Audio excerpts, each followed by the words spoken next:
पहले राजाओं 8:30-39 से है। इस वचन में राजा सुलेमान परमेश्वर से प्रार्थना करते हुए कहता है कि जब कोई मनुष्य या तेरी प्रजा इस्राएल अपने मन का दुख जानकर गिड़गिड़ाकर प्रार्थना करे और इस भवन की ओर अपने हाथ फैलाए, तब तू अपने स्वर्गीय निवास स्थान से सुनना, क्षमा करना और हर एक को उसकी चाल के अनुसार फल देना, क्योंकि तू ही सब मनुष्यों के हृदय को जानता है। एक बहुत गहरी बात हमें समझने को मिलती है।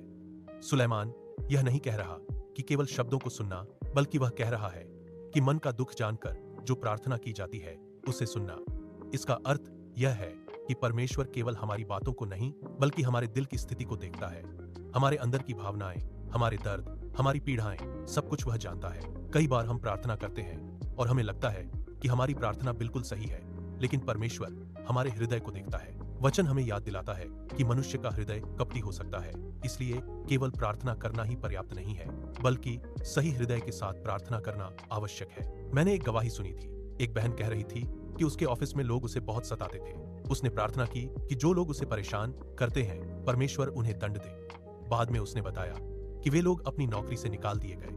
पहली नजर में यह एक उत्तरित प्रार्थना जैसी लग सकती है, लेकिन जब हम गहराई से सोचते हैं तो यह एक स्वार्थी प्रार्थना थी। प्रियजनों, हमें यह समझना होगा कि हमें कैसी प्रार्थना करनी चाहिए। परमेश्वर का वचन हमें सिखाता है कि जैसे हम अपने आप से प्रेम करते हैं, वैसे ही अपने पड़ोसी से भी प्रेम करें। यहाँ तक कि हमें अपने शत्रुओं से भी प्रेम करना सिखाया गया है। सच्चाई यह है कि हमारा असली शत्रु मनुष्य नहीं है। मनुष्य केवल एक माध्यम होता है। असली लड़ाई दुष्ट शक्तियों के साथ है, जो लोगों को प्रभावित करती हैं। जो लोग परमेश्वर को नहीं जानते या उसके मार्ग पर नहीं चलते, वे इन शक्तियों के प्रभाव में आ सकते हैं। इसलिए जब हम प्रार्थना करें तो हमें लोगों के विरुद्ध नहीं, बल्कि उनके लिए प्रार्थना करनी चाहिए। यदि हम स्वार्थी प्रार्थनाएं करते रहेंगे तो हम कभी भी परमेश्वर का प्रेम दूसरों तक नहीं पहुंचा पाएंगे। जब भी हम प्रार्थना करें, हमें अपने हृदय को पूरी तरह परमेश्वर के हाथों में समर्पित करना चाहिए। हमें पवित्र आत्मा से यह पूछना चाहिए कि हमें क्या प्रार्थना करनी है, क्योंकि कई बार हम नहीं जानते कि सही प्रार्थना क्या है। और आज हमें यह भी प्रार्थना करनी चाहिए कि हे परमेश्वर, हमारी सभी स्वार्थी प्रार्थनाओं के लिए हमें क्षमा कर और हमें सिखा कि हम तेरी इच्छा के अनुसार प्रार्थना करें।